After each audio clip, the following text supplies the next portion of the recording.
Hi, I'm Clara. Hello, it's Joe here. Is it connected? Hi, I'm Mathilde. Nice to meet you. When I discovered Wagon, I was researching data science bootcamp, Training classes. and that's where I came across the Wagon.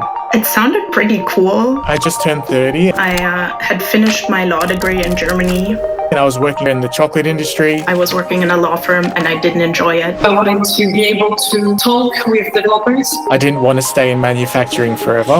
Because what is life if you're just unhappy? Yeah, I think that's the main thing.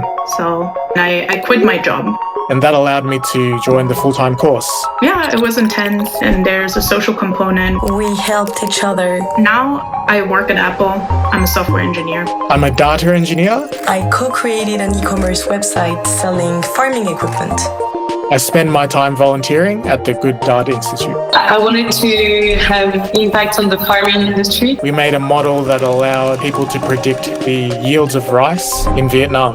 I'm pretty active in the women's community for Ruby. A lot of things to improve. Yeah, it felt really good to be able to use my data skills to help make the world a better place. With coding, I finally found what I was meant to do. Looking back, I think it's pretty incredible. There's always new things to explore. There's always new things to learn. There's so much that you can accomplish and achieve as long as you're up for the challenge.